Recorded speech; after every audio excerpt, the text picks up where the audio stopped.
ఆయా ప్రాంతాల నుంచి ఈరోజు ఆరాధనకై వేతించిన మిమ్మల్ని అందరినీ ప్రభు దీవించి ఆస్వాదించునుగాక. రెండు హస్తాల పైకి ఎత్తేసే గట్టిగా స్తోత్రం చెబుదాం. హల్లెలూయా. బిడ్డలారా, ఈరోజు క్రిస్మస్ పర్వదినం. ప్రపంచమంతా చాలా అద్భుతముగా, ఆశీర్వాదకరముగా, కాంతుల యొక్క వెలుగులో, దీపాల యొక్క వెలుగులో, విద్యుత్ అలంకరణలో, కొత్త బట్టలతో, కొత్త వంటలతో, సంతోషాలతో ప్రపంచమంతా కూడా జరుపుకుంటున్న ఏకైక పండుగ క్రిస్మస్ పండుగ. అన్నీ నూతనంగానే కనబడుతూ ఉంటాయి ఈ ఒక్కరోజు. కానీ నేనంటాను, ఈ ఒక్కరోజే నూతనంగా కాదు, యేసయ్యలో ఉన్నవారు 365 రోజులు నూతనంగానే ఉందురుగాక. నూతనమైన బలముతో ఉందురుగాక, నూతనమైన ఆనందముతో ఉందురుగాక. ఎందుకంటే ఒకప్పుడు మనం ఈ లోకములో ఉన్నప్పుడు రక్షణ లేక, ఆనందము లేక, సంతోషము లేక, బాధలు వచ్చినప్పుడు, కష్టాలు వచ్చినప్పుడు కృంగిపోయి, వాటితో పాటు మనం చాలా బలహీనపడిపోయి, వాటి గురించే ఆలోచిస్తూ, వాటినే పట్టించుకుంటూ మన హృదయాలను పాడు చేసుకునేవారు. కానీ యేసయ్యను నమ్ముకున్న తర్వాత, యేసును అంగీకరించిన తర్వాత, యేసు మన హృదయంలో పుట్టిన తరువాత, ఎప్పుడైతే యేసు మన హృదయంలో పుట్టారో అప్పుడే అది నిజమైన క్రిస్మస్గా మన జీవితాల్లో ముందు కొనసాగుతూ ఉన్నాం. యేసును నమ్మిన వారు, ఆయన రక్షణ పొందినవారు, యేసును వెంబడిస్తున్న వారు, కష్టం వచ్చినా, నష్టం వచ్చినా, బాధ వచ్చినా, ఇరుకొచ్చినా, ఇబ్బంది వచ్చినా, వ్యాధులలో కానీ, బాధల్లో కానీ, కరువులో కానీ, కష్టాల్లో కానీ, కుటుంబ సమస్యల్లో కానీ ధైర్యంగా ఉండగలుగుతున్నామంటే దానికి గల కారణం ఏమిటంటే, మన ప్రభు అయిన యేసుక్రీస్తు వారు మన హృదయంలో జన్మించారు, మనల్ని బలపరిచారు. యేసయ్యకు మహిమ కలుగునుగాక. హల్లెలూయా. ఈరోజు క్లుప్తంగా దేవుని యొక్క వాక్యాన్ని మనం విందాం. దేవుని బిడ్డలారా, తీయండి యెషయా గ్రంథము 9వ అధ్యాయము 6వ వచనాన్ని ఒకసారి మనం చూద్దాం. ఏలయనగా మనకు శిశువు పుట్టెను, మనకు కుమారుడు అనుగ్రహించబడెను, ఆయన భుజము మీద రాజ్యభారముండును.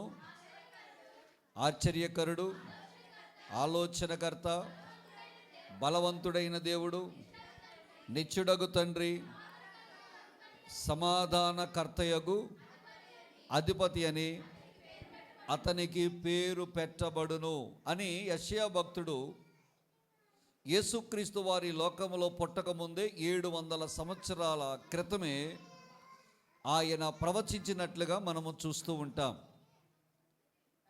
యేసు ప్రభు వారి లోకములోకి రావడానికి ముందుగానే ఈ భక్తుడు, ఈ ప్రవక్త ప్రవచించి అంటాడు కదా, ఆయన ఇదిగో పుట్టబోయే శిశువుకు, పుట్టబోయే కుమారునికి ఈ 5 పేర్లు పెట్టబడతాయి అని చెప్పాడు. ఏమిటా 5 పేర్లు అని మనం అక్కడ ఆలోచన చేస్తే, మొట్టమొదటిగా అన్నాడు ఆశ్చర్యకరుడు, రెండవదిగా ఆలోచనకర్త, మూడవదిగా బలవంతుడైన దేవుడు, నాలుగవదిగా నిత్యుడగు తండ్రి, ఐదవదిగా సమాధానకర్త అధిపతి అని ఆయనకు పేరు పెట్టబడును అని చెప్పబడింది. ఈ 6వ వచనం ప్రారంభ వచనాలు కనుక మనం చూస్తే కొంచెం మనకి ఆశ్చర్యాన్ని కలిగిస్తాయి. అక్కడ ఏమని రాయబడిందంటే, మనకు శిశువు పుట్టేను అని రాయబడి ఉన్నది.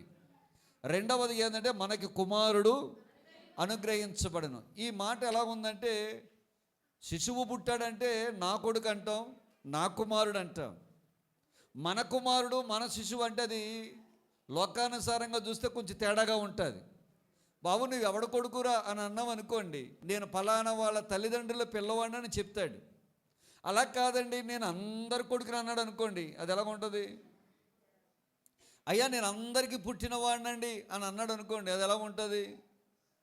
లోక సంబంధంగా మనం ఆలోచన చేస్తే ఈ 2 పదాలు కొంచెం మనకు తేడాగా కనపడవచ్చు. మనకు పుట్టడం ఏంటి, మనకు అనుగ్రహించబడడం ఏంటి అన్న ఆలోచన మనకు కలవచ్చు. కానీ యెషయా భక్తుడు ఆయన ఏమి చేయబోతున్నాడో, ఆయన ఎలాగూ రాబోతున్నాడో, ఆయన యొక్క ఔన్నత్యం ఏమిటో తెలియచేయడానికి 2 పదాలు ఉపయోగించారు. ఏమిటా 2 పదాలు? శిశువు అనేటువంటి పదము దేనికి సంబంధించిందంటే మానవ పరిభాషలో వాడేటువంటి భాష. కుమారుడు అనుగ్రహించబడెను అనే భాష ఎవరికంటే అనుగ్రహించబడెను, ప్రత్యక్షపరచబడెను. ఈ పరిభాష దేనికంటే దైవత్వానికి సంబంధించిన పరిభాష. ఇప్పుడు వినండి, ఎందుకు ఈ రెండు పదాలు ఉపయోగించాడంటే, ఏదెను వనములో ఆదాము అవ్వలు పాపం చేశారు. పాపము చెయ్యకముందు దేవుడు వారికి ఒక మంచి పని అప్పగించాడు. తీయండి, ఆదికాండము 1వ అధ్యాయము 26, 27, 28 వచనాలు. దేవుడు మన స్వరూపమందు మన పోలిక చొప్పున నరులను చేయుదము.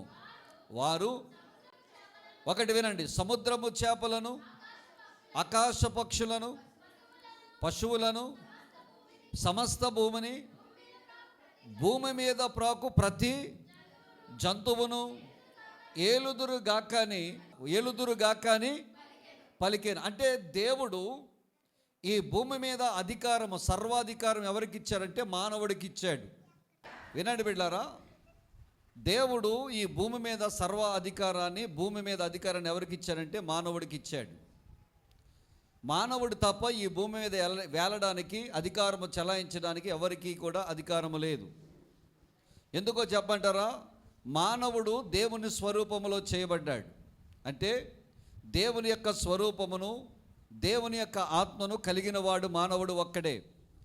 ఈ భూమి మీద దేవుడు తన నోటి ద్వారా పలికిన ప్రతి జీవి ప్రాణము, శరీరం ఉంది తప్ప ఆత్మ లేదు.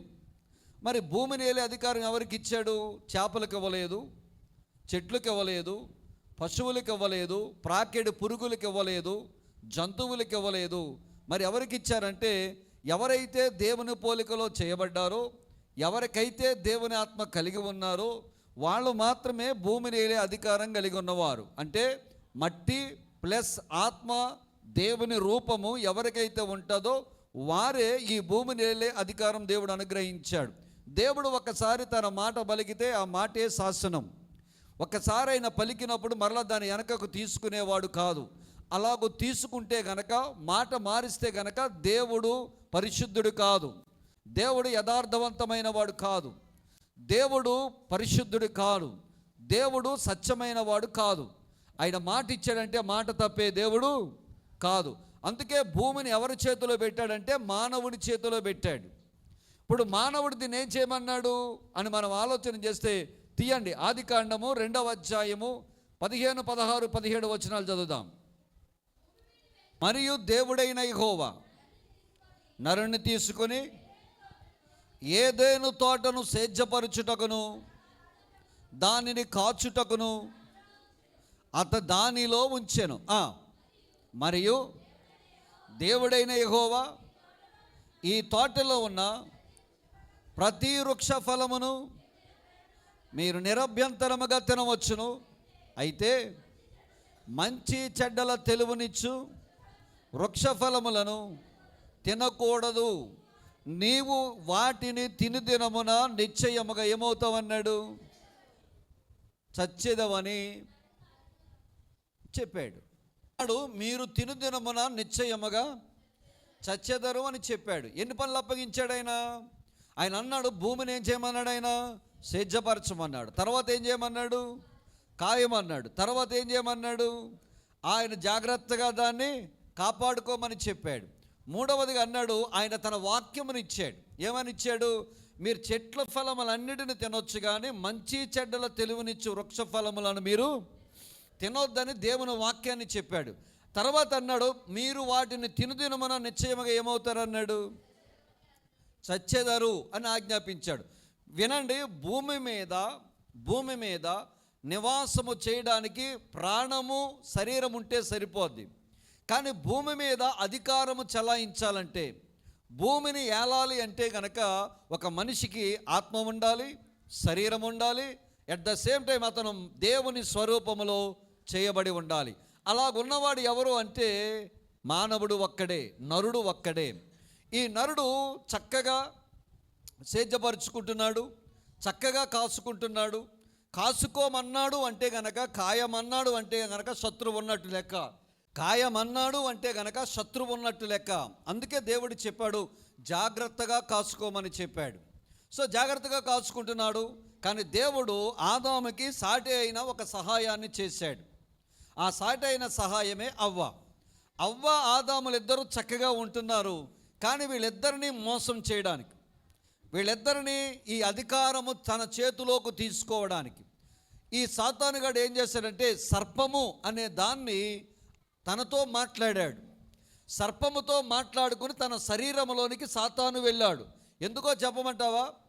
ఈ సాతాను ఆత్మ గనుక, వాడు దురాత్మ గనుక నేరుగా భూమి మీద వచ్చి ఉండడానికి వాడికి వీలు లేదు. ఆత్మలేమి భూమి మీదకి వచ్చి నివాసము చేయడానికి అధికారము లేదు. భూమి మీద నివాసము చేయాలంటే ఆత్మ, ప్రాణము, శరీరం ఉండాలి, లేదా శరీరము ప్రాణమైనా ఉండాలి. ఈ శరీరం ఏంటంటే మట్టితో చేయబడింది. మట్టితో చేయబడినటువంటి శరీరము, ఆత్మ కలిగిన వారే భూమి మీద పరిపాలన చేయగలరు, లేదా భూమి మీద నివాసము చేయగలరు. సాతాను ఆత్మ కనుక భూమి మీదకి వచ్చి నివాసము చేయడానికి లేదు.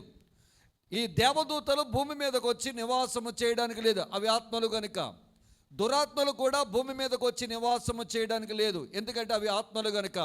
నీవు నేను నివాసము చేస్తున్నామంటే నీకు నాకు శరీరం ఉంది, నీకు నాకు దేవుడిచ్చిన ఆత్మ ఉంది. మనము దేవుని స్వరూపంలో చేశాం కాబట్టి మనము భూమి మీద నివాసము చేయడము, మనము భూమి మీద ఉండడం అనేది లీగల్. ఒకవేళ నువ్వు కూడా మరణించావనుకోండి, మనము కూడా చనిపోయామనుకోండి, మన శరీరము మట్టిలోకి వెళ్ళిపోయింది అనుకోండి, మనము కూడా భూమి మీద ఉండడానికి లీగల్ కాదు, మనం ఇల్లీగల్. అంటే భూమి మీద మనం కూడా ఉండుటకు అధికారం లేని వారం. అందుకే సాతాను ఏం చేశాడంటే, దేవుని బిడ్డలారా, సర్పముతో మాట్లాడాడు. వాడు భూమి మీదకి రావడానికి వాడికి యోగ్యత లేదు, అధికారం లేదు.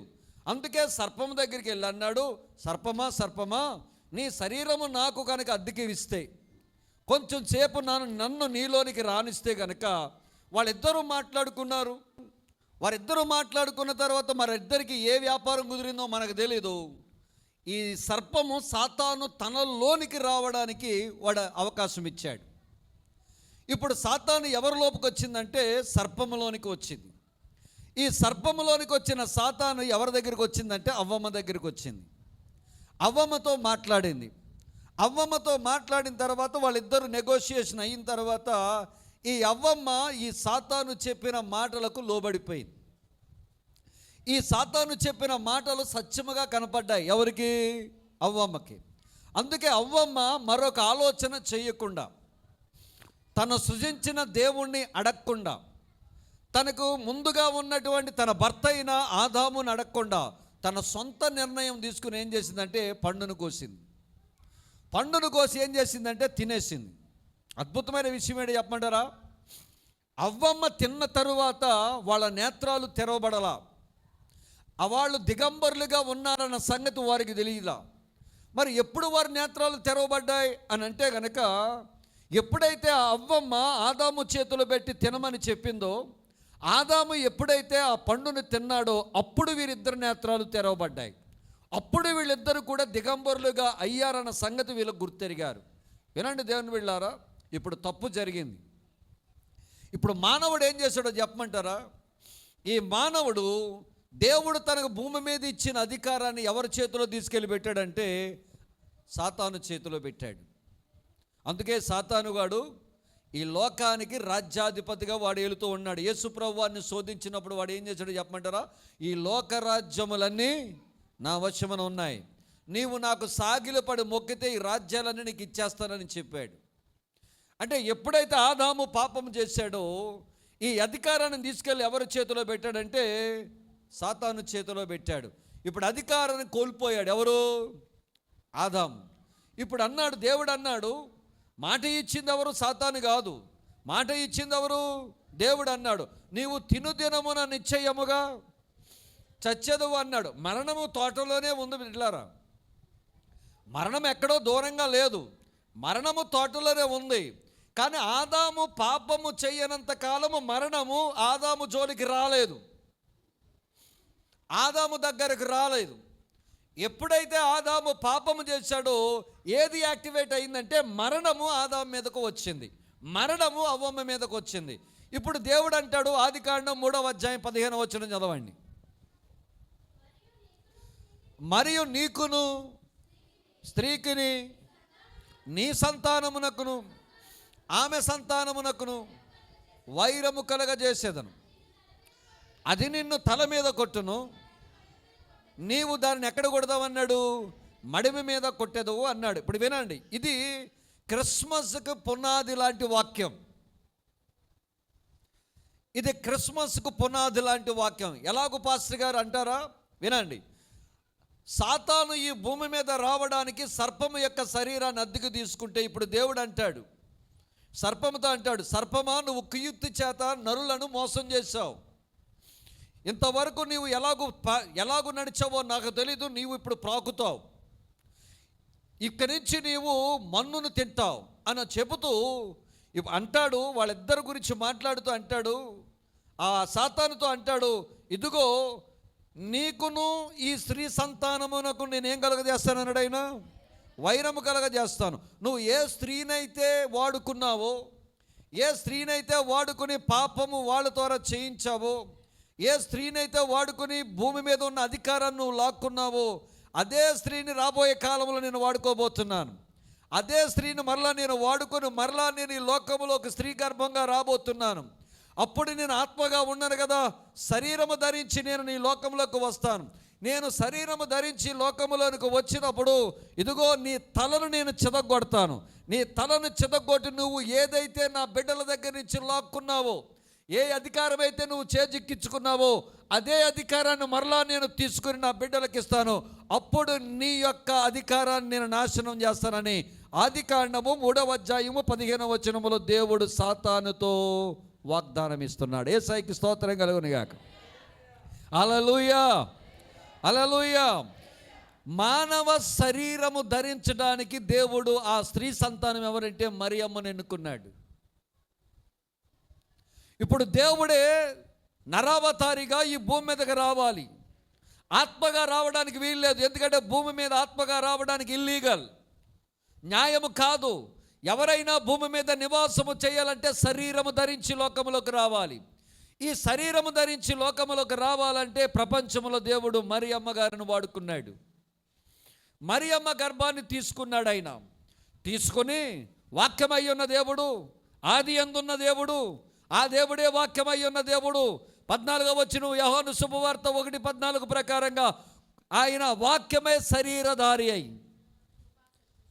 ఆయన వాక్యమే శరీరధారి అయి మరియమ్మ గర్భములో ఒక శిశువుగా వచ్చాడు.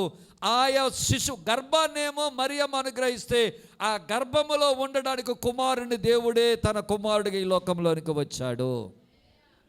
యేసయ్యకి స్తోత్రం చెప్పండి. హల్లెలూయా.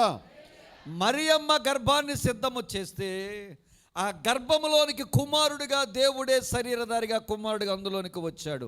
అందుకనే ఎబ్రి కందకర్త అంటాడు కదా, 10వ అధ్యాయంలో 5వ వచనంలో అంటాడు కదా, ఇదిగో బలియు అర్పణ నీవు కోరలేదు కానీ ఈ లోకములోనికి నేను వచ్చినప్పుడు నాకొక శరీరమును నీవు అమర్చితివి అంటాడు. పిల్లారా, దేవుడు ఈ లోకంలోనికి వచ్చినప్పుడు మరియమ్మ గర్భంలోంచి రావడానికి గల కారణం ఏంటంటే, ఆత్మలు భూమి మీద ఉండడానికి అర్హత లేవు. అందుకే దేవుడు మానవాళి పక్షంగా రక్త ప్రోక్షణము చెయ్యాలి అన్నా కానీ ఆత్మలకు నరాలు రక్తము ఉండవు. ఒక పక్క మానవుడి పక్షంగా ప్రాయశ్చిత్తము చేయాలన్నా, మానవుడి పక్షంగా బలి అర్పణ అర్పించాలన్నా ఆత్మలు ఈ భూమి మీద కార్యము చేయలేవు. అందుకే దేవుడు నరావతారిగా మానవ శరీరము ధరించి ఈ లోకములోనికి వచ్చారు. దేవుని బిడ్డలారా, అద్భుతమైన విషయం ఏంటంటే, యేసయ్య పరలోకములో నుంచి భూలోకానికి వచ్చినప్పుడు పరలోకములో ఫేర్వెల్ పార్టీ జరిగితే భూలోకములో బర్త్డే పార్టీ జరిగిందంట. యేసయ్యకి మహిమ కలుగునుగాక. దేవదూతలు అక్కడ సెండ్ ఆఫ్ ఇస్తున్నారు. భూలోకములోని భక్తులందరూ కూడా మహా సంతోషకరమైన శుభవర్తమానము భూమి మీద కలిగిందంట. ఏమిటనుకున్నారా భూమి మీద కలిగిన శుభవర్తమానం అంటే, ఏ అధికారాన్ని అయితే సాతానుగాడు చిక్కించుకున్నాడు, ఏ అధికారాన్ని అయితే మానవుణ్ణి పక్కదోవ పట్టించి మానవుణ్ణి మోసం చేసి మానవుణ్ణి అబద్ధమాడి ఏదైతే అధికారాన్ని చేజిక్కించుకున్నాడో అదే అధికారాన్ని తిరిగి మరలా మానవుడికి ఇవ్వబోతూ ఉన్నాడు. యేసయ్యకి స్తోత్రం కలుగునుగాక. మొదటి ఆదాము ద్వారా మరణము, శాపము లోకములకు వస్తే, కడపటి ఆదాము ద్వారా జీవమును ఆశీర్వాదము ఈ లోకములకు వచ్చాయి. దేవుని బిడ్డలారా, కడపటి ఆదాముగా శరీరధారి అయి నా యేసు ప్రభు వారి లోకంలోకి వచ్చారు. ఈ ప్రవచనము చెబుతూ యెషయా భక్తుడు అంటాడు, ఆయనకి 5 పేర్లు పెట్టవచ్చు అన్నాడు. మొట్టమొదటి పేరట ఆశ్చర్యకరుడు. ఎవరట మన దేవుడు చెప్పండి? ఆశ్చర్యకరుడు. ఆయన చేసే కార్యములే ఆశ్చర్యమైనవి. ఇంకో విషయం చెప్తున్నాను, దేవుడు ఏ పని చేసినా ఆయనకు ఆశ్చర్యం కాదండి, మనకే ఆశ్చర్యం. దేవుడు ఏ కార్యాలు చేసినా మనకి ఆశ్చర్యంగా కనిపిస్తాయి, ఆయనకి పెద్ద ఆశ్చర్యం ఏం కాదు. ఎందుకో చెప్పమంటారా? ఆయన ముందుగా ఎరిగినవాడు, కాలము కంటే ముందున్నవాడు, కాలమును సృష్టించినవాడు, కాలములో ఉన్నవాడు కాదు, కాలము బయట ఉన్నవాడు. ఆయనకి నిన్న నేడు నిరంతరము ఏకరీతిగా ఉన్నవాడు. జరగబోయేవి నిన్నటి వలె గతించిన వాటి వలె చూడగలిగిన దేవుడైన ఆయన కాల గమనాన్ని రాసినవాడు, మన బ్రతుకులు రాసినవాడు, మన చరిత్రను రాసినవాడు, తన చరిత్రను తనే రాసుకున్నవాడు. అందుకే ఆయనకి ఆశ్చర్యమైనదంటూ ఏమీ లేదు. ఏ కార్యాలు జరిగినా మనం ఆశ్చర్యపోవాలి, మనకి ఆశ్చర్యం. ఎందుకో చెప్పమంటారా? మానవ మేధస్సుకి, మానవ జ్ఞానానికి, మానవ ఊహలకు, మానవ అంచనాలకు అందని కార్యములు ఆయన చేయగలడు కాబట్టి ఆయనకు ఆశ్చర్యకరుడు అని పేరు. రెండు చేతులపైకి చెబుదామా ఒకసారి గట్టిగా? యేసయ్యకు ఆశ్చర్యకరుడు అని పేరు. ఒకసారి యేసు ప్రభు వారు శిష్యులు వీళ్ళందరూ కలిసి దోణి మీద వెళుతూ ఉన్నారు. మధ్యలోకి వెళ్ళిన తర్వాత బిడ్డలారా జరిగిన సడకు పెద్ద తుఫాను వచ్చింది. తుఫాను వచ్చిన తర్వాత శిష్యులు చాలా చాలా కంగారు పడ్డారు. ఈయన పడుకున్నారు, మామూలుగా పడుకున్నారు. మన ఇంట్లో ఎలా పడుకుంటామంటే అలా పడుకున్నారు. ఆయన కూడా మనకి ఏదైనా ఇంట్లో ఏ శబ్దమైనా, ఎలుక శబ్దమైనా, కొండల శబ్దమైనా, పక్కవారు గురకబెట్టినా సాధారణంగా మనకేమి రాదు చెప్పండి? నిద్ర రాదు. రాత్రి మాటలు అంటారు, అయ్యా మా ఆయన గురకబెట్టాడండి, మా ఆవిడ గురకబెట్టిందండి, ఆ గురక శబ్దానికి నాకు నిద్ర అంతా ఎగిరిపోయిందని అని చెప్తూ ఉంటారు. ఇంకొక ప్రాముఖ్యమైన విషయం ఏంటంటే, యేసుప్రభు వారు వెళుతున్న పడవ ఎలాగుందట? అలలతో కొట్టబడుతుందంట, తుఫాను రేగిందంట, బలమైన గాలి వీస్తుందంట. తుఫాను రేగి బలమైన గాలి వీచుతుండగా, అలల చేత దోణి అటు ఇటు నడుస్తుండగా, ఈయన ఏమీ ఎరనట్టుగా అమరము మీద తలగడ చేసుకుని ఆయన ప్రశాంతంగా నిద్రపోతున్నాడట. సరేలే, యేసు ప్రభువాని ఎందుకు నిద్ర లేపడం అని చెప్పి వీళ్ళందరూ జాలర్లు కదండి, వీళ్ళందరూ ప్రయత్నాలు చేస్తున్నారు. వీళ్ళ ప్రయత్నాలు అన్నీ అయిపోయిన తర్వాత ఆఖరినే వచ్చన్నారు, అయ్యా బోధకుడా, మేము నశించిపోతున్నాము, నీకు చింత లేదా అని అడిగారు. అప్పుడు యేసుప్రభు వారు వెంటనే పైకి లేచి గాలిని, సముద్రమును ఆయన ఒక్క మాట పలకగా అవన్నీ నిమ్మలమయ్యాయట. ఎప్పుడైతే నిమ్మలమైపోయినాయో ఒక్కసారి శిష్యులు ఆయన చూచి ఆశ్చర్యపడి, ఈయన ఎవరో, గాలియు సముద్రమును ఈయనకేమవుతున్నాయంట? లోబడుతున్నాయని శిష్యులు ఒకరితో ఒకరు మాట్లాడుకుంటున్నారట. ఆశ్చర్యపోయారట వాళ్ళు. బిళ్ళారా, ఈ క్రిస్మస్ సందర్భంగా ఒక మంచి మాట మీకు చెప్పాలని నేను ఆశపడుతున్నాను. మీరు ఎక్కడున్నా, ఏ ప్రాంతంలో ఉన్నా, ఏ సంఘానికి వెళ్ళినా ఒక మంచి మాట చెప్పాలనుకుంటున్నాను. శిష్యుల వలె నీ ప్రయత్నాలు చాలా చేసుంటావేమో, ఆఖరి వరకు నీ ప్రయత్నాలు కొనసాగాయేమో, నీ వల్ల కావటం లేదేమో, అయ్యా నా వల్ల అవటం లేదని చేతులు ఎత్తేసావేమో, జ్ఞానాన్ని ఉపయోగించావేమో, తెలివి ఉపయోగించావేమో, రికమెండేషన్స్ ఉపయోగించావేమో, వాళ్ళ దగ్గరికి వీళ్ళ దగ్గరికి పరిగెట్టావేమో, ఆ హాస్పిటల్కి ఈ హాస్పిటల్కి పరిగెట్టావేమో, వాళ్ళ దగ్గరికి, చుట్టాల దగ్గరికి, బంధువుల దగ్గరికి పరిగెట్టావేమో, చాలా సందర్భాల్లో వాళ్ళని వీళ్ళని అడిగావేమో, ఎవరి వల్ల కాలేకపోవచ్చు గాక. కానీ ఒక మాట చెప్తున్నాను, చాలా భయంకరమైనటువంటి తుఫాను ఉన్నటువంటి ఆ సమయంలో, ఆ తుఫాను లాంటి బ్రతుకులో, నీ కుటుంబములో, నీ భార్య భర్తల జీవితంలో, తల్లి పిల్లల జీవితంలో, నీ బిడ్డల జీవితంలో ఒకవేళ తుఫాను లాంటి పరిస్థితి ఏదైనా ఏర్పడితే కనుక ఈ మధ్యాహ్నకాల సమయంలో ఒక్క మాట చెప్తున్నాను బిడ్డ, నీవు నేను నమ్మిన దేవుడు ఆశ్చర్యకరమైన దేవుడు, ఆశ్చర్యకరమైన దేవుడు, ఆశ్చర్యకరమైన దేవుడు. నీ దేవుడు నిన్ను తుఫానులో మునిగిపోయేటట్టు చేసే దేవుడు కాదు. నువ్వు ఊహించిన దానికంటే, నీవు నమ్మిన దానికంటే, నువ్వు అనుకున్న దానికంటే, నువ్వు ఆలోచించిన దానికంటే నా జీవితంలో ఆశ్చర్య కార్యములు చేయగల దేవుడు మనకున్నాడు. అందుకే ఆయనకు ఆశ్చర్యకరుడు అని పేరు. హల్లెలూయా. హల్లెలూయా. ఆయన ఆశ్చర్యకరుడైన పేరు. దేవునికి స్తోత్రం కలుగునుగాక. ఆయనే ఆశ్చర్యకరుడైన దేవుడే శరీరధారిగా ఈ లోకములో మానవుడిగా పుట్టిన దినాన్ని మనము క్రిస్మస్ ఆరాధనగా, క్రీస్తు ఆరాధన దినముగా చేసుకుంటున్నాం. బైబిల్ గ్రంథంలో క్రీస్తు ఎప్పుడు పుట్టాడో రాయబడలేదు. అలాగని చూడండి, పూర్వకాలం మన పెద్దోళ్ళు, ఈ బాబు నువ్వు ఎప్పుడు పుట్టావరా అని అడిగావనుకోండి, నేనా పెద్ద పండగకు పుట్టాను అంటాడు. ఇంకొకటి అంటాడు, నువ్వెప్పుడు పుట్టావరా నాయన అంటే, నేనా తుఫాను వచ్చినప్పుడు పుట్టానంటాడు. ఇంకొక ఆయన అంటాడు, స్కైలాబు మీద పడినప్పుడు పుట్టానండి అంటాడు. అందుకే స్కైలాబ్ అనేటువంటి శాటిలైట్ మీద పడేటప్పుడు పుట్టిన వాళ్ళందరికీ ఏమని పేరు పెట్టారంటే స్కైలాబ్ అని పెట్టారు. స్కైలాబ్ అని పేరు పెడితే దాని అర్థం ఏంటంటే, ఆ స్కైలాబ్ పడే టైంలో వీడేం చేశాడు, పుట్టాడు. కొంతమంది పుష్కరాలు జరిగే టైంలో పుడతారు. మావోడండి 4వ పుష్కరాలకు పుట్టాడండి అంటారు. మన పెద్దోళ్ళకి, మన పూర్వీకులకి వాళ్ళకి తేదీలు తెలియవండి. ఎప్పుడు పుట్టాడు రా, యాసకాలంలో పుట్టాడు అంటాడు. ఇంకొకటి అంటాడు రోహిణీ కార్తెలో పుట్టాడని అంటారు. అందుకని నాడు చిరపట్లు ఆడిపోతాడు అంటారు. ఏమండి అంటే తేదీలు మనకు తెలియకపోయినా లోకరక్షకుడు ఈ భూమి మీదకి దిగి వచ్చాడు. హల్లెలూయా.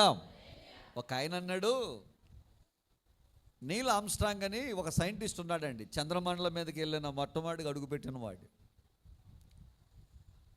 చంద్రమండలం మీద అడుగుపెట్టడం చాలా గొప్ప కదండి. నేను మొన్న దుబాయ్ వెళ్ళినప్పుడు బుర్జ్ ఖలీఫా ఎక్కామండి. ఎక్కడం అంటే నాకు హైట్ ఎక్కడం అంటే చాలా భయం. కానీ వాళ్ళు ఒక్క నిమిషంలో తీసుకెళ్ళిపోయారు. 264 అంతస్తులు ఒక్క నిమిషంలోకి వెళ్ళిపోయింది. అంత ఫాస్ట్గా వెళ్ళిపోయింది లిఫ్ట్. బుర్జ్ ఖలీఫా పైకి వెళ్ళిన తర్వాత అవన్నీ చూస్తే నాకు కళ్ళు తిరిగిపోయి కింద కూర్చున్నాను. అంటే అంత హైట్లో కట్టడం ఎక్కడం అంటే, నేను నా ఫ్రెండ్స్ దగ్గర వచ్చాను, నేను బుర్జ్ ఖలీఫా ఎక్కాను తెలుసా. ఎక్కిన తర్వాత కూర్చున్నాను, అది వేరే విషయం. కానీ అందరికి ఏం చెప్పాను తెలుసా, నేను ఏమి ఎక్కానని చెప్పాను, బుర్జ్ ఖలీఫా పైకి ఎక్కాను, ప్రపంచంలోని అతిపెద్దదైన దానికి ఎక్కాను తెలుసా అంటున్నాను. ఇలాగూ చంద్రమండలంలో అడుగుపెట్టడం అంటే మాటలు కాదు, అది భూమండలం కాదు. వేరొక గ్రహంలోకి కొన్ని వేల కిలోమీటర్లు ప్రయాణం చేసి అక్కడికి వెళ్ళి ఆ చంద్రమండలం మీద అడుగు పెట్టిన తర్వాత ఆయన మొట్టమొదటిగా చెప్పిన మాట, బైబిల్ తెరిచి హల్లెలూయా చెప్పాడట. బైబిల్ తెరిచి ఆయన మొట్టమొదటిగా పలికిన మాట ఏంటంట, హల్లెలూయా అనే మాట చంద్రమండలం మీద పలికాడట ఆయన. సరే, ఆయన భూమి మీదకి తిరిగి వచ్చాడు. వచ్చిన తర్వాత కాన్ఫరెన్స్ ఏర్పాటు చేశారట. వచ్చిన న్యూస్ ఛానల్ అందరూ అన్నారట, అయ్యా మొట్టమొదటి వ్యక్తివి నీవే ప్రపంచంలో ఆ చంద్రమండలం మీద అడుగు పెట్టడానికి దేవుడు నీకు చాలా గొప్ప ఆధిక్యత ఇచ్చాడు. ఆ చంద్రమండలం మీద నువ్వు అడుగు పెట్టినప్పుడు నీ ఫీలింగ్ ఎలాగుంది, నీ అనుభూతి ఎలాగుందని అడిగారట. ఆయన మామూలుగా చెప్పాడంట, మామూలుగా లేదు అనుభూతి. మొట్టమొదటిగా చంద్రమండలం మీద నేను కాలు పెట్టినప్పుడు నేను చెప్పలేనంత అనుభూతిని పొందాను. కానీ ఒక విషయాన్ని మాత్రం నేను మీకు చెప్పాలనుకుంటున్నాను. ఒక మానవుడిగా నేను చంద్రమండలం మీద అడుగు పెట్టడం పెద్ద గొప్ప విషయం ఏమీ కాదు, కానీ దేవుడు అనేవాడు ఒకడు ఉన్నాడు కదా. ఈ భూమి ఉంది చూశారు, ఈ భూమి సూర్య కుటుంబం అంటారు. సూర్య కుటుంబం, ఒక సూర్యుడు చంద్రుడు నవగ్రహాలు కలిపితే ఒక సూర్య కుటుంబం. ఇలాంటి సూర్య కుటుంబాలు కొన్ని వేలు లక్షలు కలిపితే గెలాక్సీ ఏదో అంటారు. ఇలాంటి గెలాక్సీలు కొన్ని లక్షలు కలిస్తే ఒక మిల్కీవే అంటారు. ఇలాంటి మిల్కీవేలు ఈ ప్రపంచంలో, విశ్వంలో నోటు వాక్కు ద్వారా చేసిన దేవుడు ఉన్నాడే, ఆ దేవుడు ఈ విశ్వమంతటిలో ఈ చిన్న భూమి ఉందే, ఆ చిన్న భూమి మీదక నరావతారిగా ఆ దేవాది దేవుడే, ఈ సర్వలోకాన్ని విశ్వాన్ని సృజించిన దేవుడే నరావతారిగా ఈ చిన్న భూమి మీద అడుగు పెట్టడం అన్ని వింతల్లోకెల్లా గొప్ప వింత అని చెప్పాడట దేవుని బిడ్డలారా. దేవునికి స్తోత్రం. హల్లెలూయా, హల్లెలూయా. ఆయన అన్నాడు, మానవుడిగా నేను చంద్రమండలంలో అడుగు పెట్టడం పెద్ద ఆశ్చర్యం ఏముందండి.